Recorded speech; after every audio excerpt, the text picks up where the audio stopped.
Conceptos digitales. Para empezar vamos a definir qué es una variable analógica y digital. Podemos definir una variable analógica como aquella que toma valores continuos y una variable digital como aquella que toma valores discretos. Ahora, ¿a qué nos referimos con variable discreta y variable digital? Se dice que una variable es discreta cuando no puede tomar ningún valor entre dos consecutivos a excepción de los valores establecidos, como en este caso solo tomamos los valores a y b.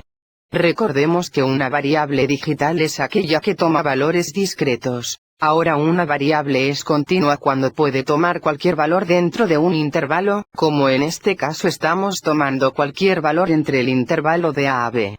Ahora recordemos que definimos una variable analógica como aquella que toma valores continuos. Si observamos en la naturaleza, la mayoría de las cosas que podemos medir son de naturaleza analógica, ya que no tienen cambios bruscos de un valor a otro. Por ejemplo, la temperatura no varía de 20 grados centígrados a 21 grados centígrados de forma instantánea, lo hace alcanzando todos los valores infinitos que hay en ese rango continuo de valores, antes de llegar de los 20 grados centígrados a los 21 grados centígrados. La temperatura pasa por los valores 20,1, 20,2, 20,3 y así hasta llegar 21 grados centígrados.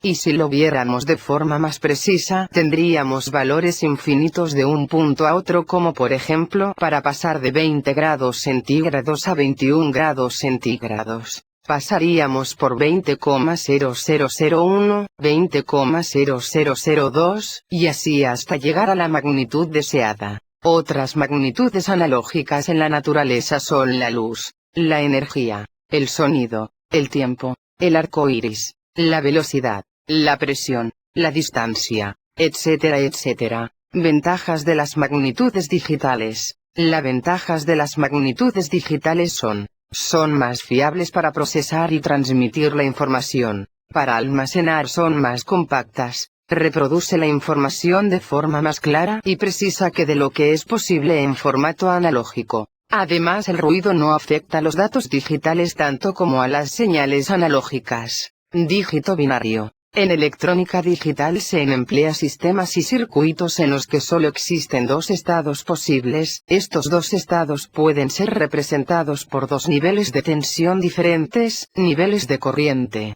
bits, y relieves en un CD o DVD. Un dígito binario o bit es la unidad mínima de información con la que podemos representar dos valores 1 o 0, podemos tomar estos valores como verdadero o falso. Ahora si representamos al 1 con un valor de tensión alto, high, y al 0 con un valor de tensión bajo, low, se denomina lógica positiva, pero si empleamos un nivel de tensión alto, high, para representar un 0 y un nivel de tensión bajo, low, para representar un 1 se la conoce como lógica negativa. Emplearemos la lógica positiva ahora para representar los 1 y 0 emplearemos niveles de tensión. En el caso ideal emplearíamos un solo nivel de tensión para representar un nivel alto, es decir un 1, y un solo nivel de tensión para representar un nivel bajo, un 0.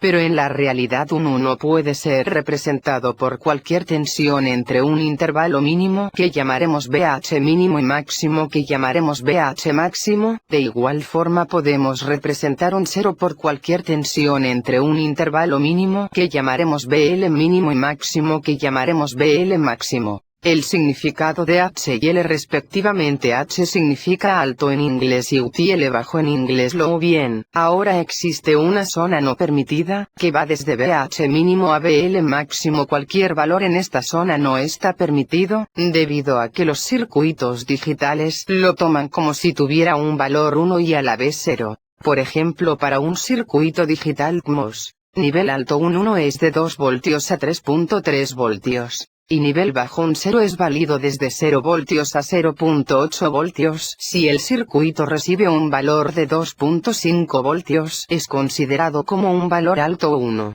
Si se recibe un valor de 0.3 voltios, es tomado como un valor bajo o 0. Ya mencionamos que no existe nada perfecto.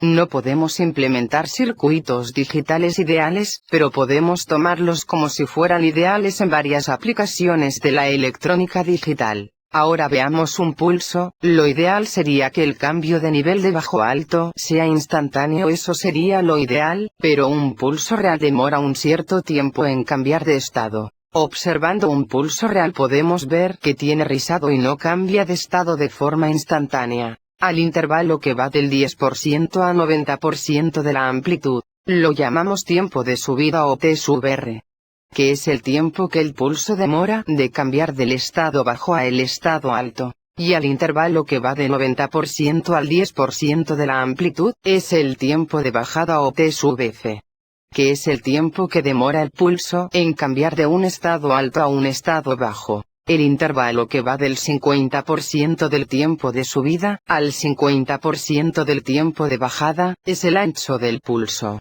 Ahora se preguntarán por qué no tomamos el 10% de abajo y de arriba. Es porque en esa zona no se respeta la linealidad, es por eso que no lo tomamos en cuenta.